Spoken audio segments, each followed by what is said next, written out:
I really hope this is some sort of deranged joke. I guess I can understand how a simple joke could get out of hand. However, it has started to reach the point where I am truly terrified. I don't think I fit the standard victim profile in most stalker cases. First off, I'm a pretty big guy, 6'3", 205 pounds, and I was a member of the university football team before a season-ending injury. I keep to myself and like to think that I lead a pretty simple life. These days, my life basically revolves around school, work, video games, and my girlfriend. But apparently, someone has taken an interest in me. This isn't your standard case of stalking either. It's not a crazy ex-girlfriend or some deranged admirer making a pitiful stab at a friendship. No, this is something much, much darker. It all started a few weeks ago when my cell phone started ringing with calls from a blocked number at odd hours of the night. At first, I only encountered silence during these calls, but my stalkers seemed to gain confidence with each call. Over the course of this past month, silence turned into heavy breathing, which evolved into him speaking to me. The conversations are always the same. Here's an example of a call from a few days ago. My cell phone rang, and a blocked number appeared on the screen. I hesitantly answered. A low, raspy voice said, "Won't you come outside and play?" I immediately responded with, "You need to stop calling me." After that, I hung up. I was not going to play games with this guy. I even called my cell phone company and had them give me a new phone number. A few days passed and I thought I had lost the guy. No such luck. Yesterday morning, I found something that made my blood run cold. Taped to my front door, there was a picture of a clown holding a hammer. This was taped to my apartment door, the actual door to my apartment. That means this sick fuck knows where I live and was able to get inside the apartment building. On the back of the picture, written in red lipstick, it said, "I miss our phone calls. I'll be waiting for you to come outside and play." I called campus security along with the police, but they played it off as a Halloween-inspired prank. They told me to contact them again if it escalates beyond that. Well, it's definitely escalated. Last night, I left my apartment around 11 p.m., and there was a guy in a grotesque clown suit sitting on the trunk of my car. I started to approach him to settle this once and for all, but then I saw what he had in his hands. In his hands, he held a huge machete. I turned around and sprinted back into my apartment and bolted the door. I immediately called the police and thanked God I am on a third-story apartment. Unfortunately, my stalker was long gone by the time the police arrived. However, the police did tell me that there have been reports of clowns wielding weapons all over the southern parts of California. They told me to keep my guard up and to call them again if I had any more problems. As soon as they left, my phone rang and a blocked number popped up.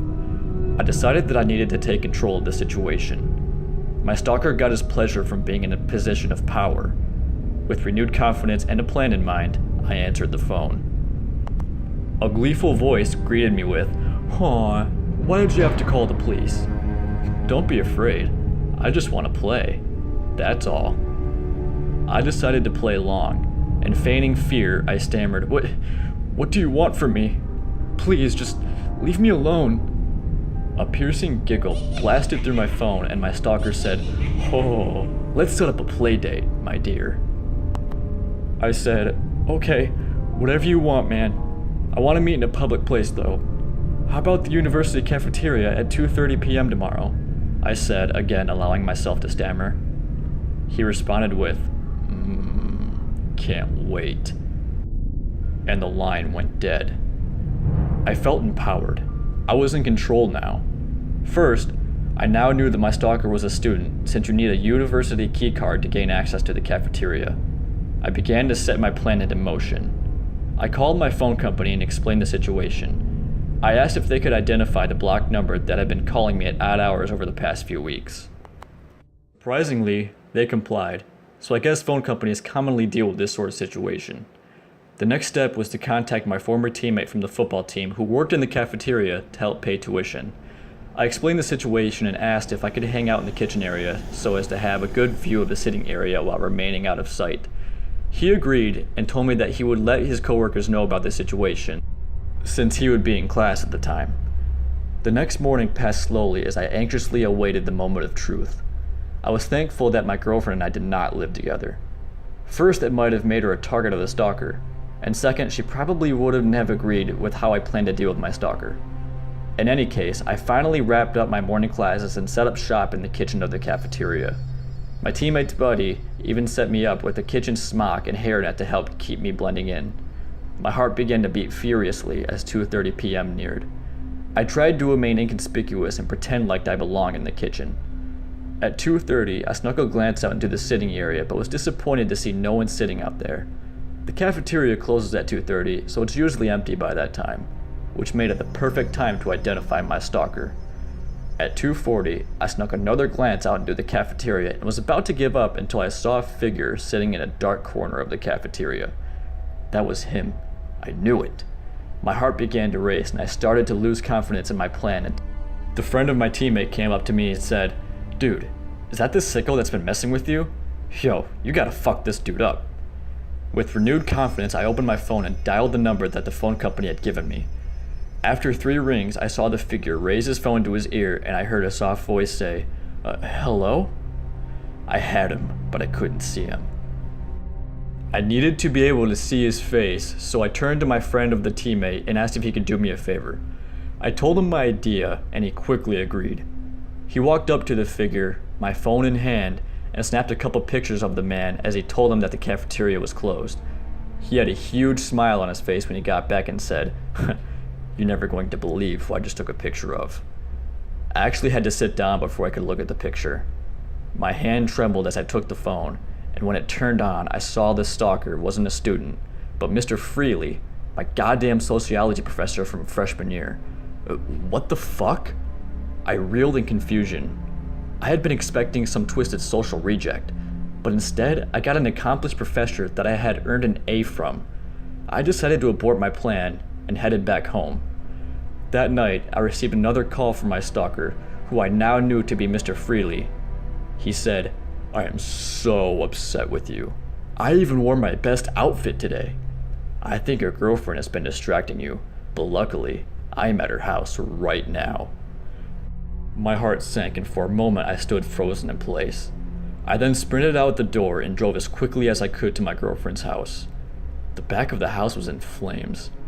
I jumped out of my car and burst through the front of the house and found my girlfriend lying crumpled up on the floor in the hallway just outside her bedroom. I picked her up and carried her out into the front yard.